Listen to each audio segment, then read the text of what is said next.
Chapter 6 Merlin's Diamond. Jack and Teddy were speechless.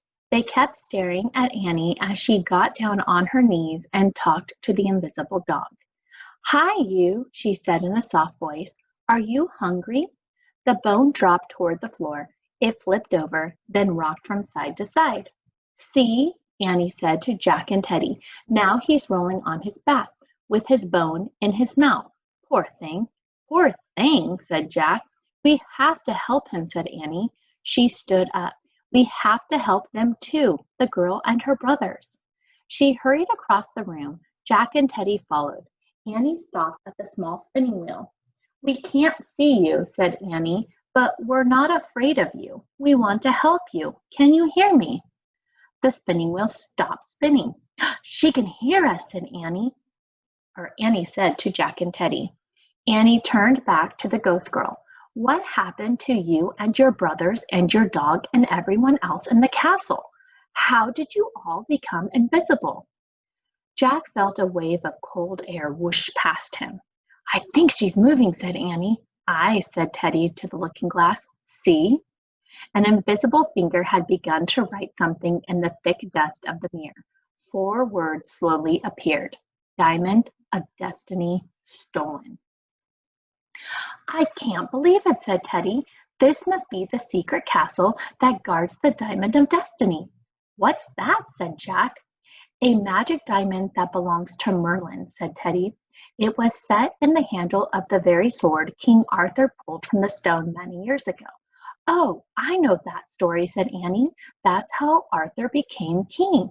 Yes, said Teddy, and someday the Diamond of Destiny will give the same strength and power to the next rightful ruler of Camelot. That's what Merlin must have meant when he said the future of Camelot depends on us, said Annie. Indeed, said Teddy. Wait, said Jack. I'm confused. What does the Diamond of Destiny have to do with invisible kids and dogs? After Arthur became king, Merlin gave the diamond to a noble family of Camelot, said Teddy. The name of the family was kept secret. As long as the family kept the diamond safe, they would have good fortune. But should they fail to protect it, they would fade from life. Oh, so the family let the diamond get stolen, said Annie, and now they've all turned into ghosts. Precisely, said Teddy. I wonder where the diamond was kept, said Jack. Good question, said Teddy. Certainly some special hiding place, perhaps in one of the towers. Guys, look, said Annie. She pointed to the wall near the mirror. A long, heavy tapestry had been pulled aside to reveal a small door in the stone wall. The door was slowly swinging open. The ghost girl, said Annie. She's showing us the diamond's secret hiding place. 3 of them hurried to the stone wall and looked inside at the tiny cabinet. The walls of the cabinet were made of gold and ivory, but the cabinet was empty. Annie looked around. Ghost girl, she said, who stole the Diamond of Destiny from its hiding place? Letters began to appear on the mirror again. In the thick dust, the invisible finger wrote, The Raven. Oh, no, whispered Teddy. Please, no. Jack felt a fresh wave of fear. Oh, no, please, no, what? He said.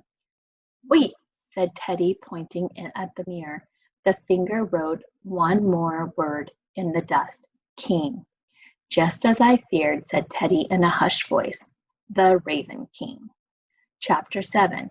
1, 2, 3. So that's why Merlin sent for those books, said Teddy. What books? Who's the Raven King? Said Jack. Now it all makes sense, said Teddy. Who's the Raven King? Said Jack. But I wonder how he found the Diamond of Destiny, said Teddy. Teddy, who's the Raven King? Jack nearly shouted. He's a terrifying creature who comes from the other world, said Teddy. I read all about him in one of the books I brought Merlin from Morgan's library. As a boy, the Raven King longed to be a bird so he could fly. He stole a spell from the Wizard of Winter, but he didn't have the magic to make it work properly. So the spell only worked halfway. It made him half bird and half human. Oh man, said Jack. Now he commands a huge army of ravens who treat him as their king, said Teddy. Why would he steal the Diamond of Destiny? Asked Annie. I don't know, said Teddy, but we must get it back for the sake of Camelot's future. And for these ghost kids too, said Annie, and the ghost dog. She looked around the room. Don't worry, she called. We'll help all of you. We'll get the Diamond of Destiny back.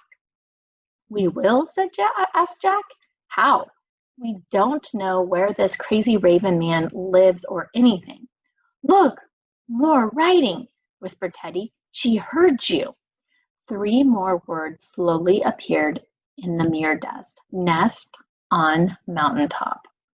Jack felt cold air whoosh by him again. The curtain covering the window moved aside. A patch of moonlight shone on the floor. Jack, Annie, and Teddy walked to the window and looked out. In the distance, a craggy mountain rose in the moonlit sky. Ah, whispered Teddy, so there dwells the Raven King. I had thought his nest was in the other world. It might as well be, said Jack. We'll never be able to get to the top of that mountain. Aye, said Teddy. No mere mortal can climb that steep rock. How will we get the diamond back? Cried Annie. I said no mere mortal, said Teddy. I am more than a mortal, remember? I am a sorcerer. Yeah, but your rhymes never work, said Annie. True, but I have more than just rhymes, said Teddy.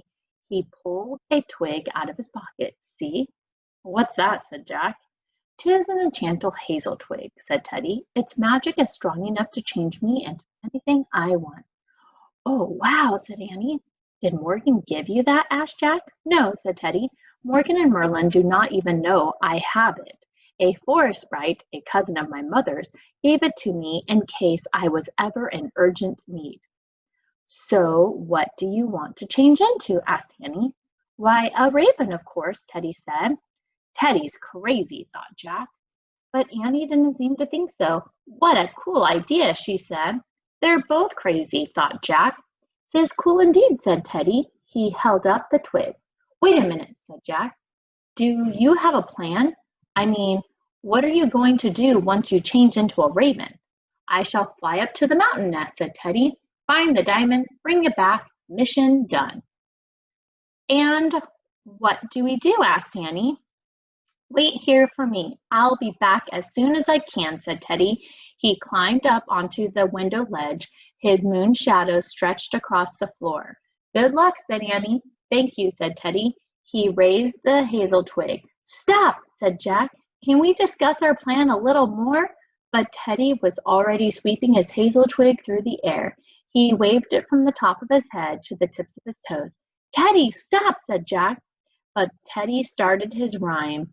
Oh, hazel twig from hazel tree, make me a raven. Quick, he said, a word that rhymes with tree. Wait, said Jack. Doesn't rhyme with tree, said Teddy. 3, said Annie. Brilliant, said Teddy. He started again. Oh, hazel twig from hazel tree, make me a raven. 1, 2, 3. He waved the twig wildly. Careful, said Jack. He ducked and covered his head. Suddenly he heard a roar. He felt a blast of heat. Then he heard a strange screech. Jack looked up. Teddy's hazel twig had fallen to the floor. Jack saw Teddy's shadow on the floor too. But it was no longer the shadow of a boy. A chill went through Jack. A large raven was perched on the windowsill. Moonlight shone on its sleek blue-black wings and shaggy throat feathers. Its thick neck was and big beak. A second raven stood beneath the window. It looked like the first, only smaller. Where's Annie? Jack wondered wildly. He tried calling her name, but a terrible croak came from the back of his throat. Acne! Jack felt as if he were caught in a terrible nightmare. With jerky turns of his head, he peered down at his own body. His arms had turned into jet black wings. His legs were spindly twigs that ended in 4 long skinny toes with curved claws. Teddy had accidentally changed them all into ravens. 1, 2,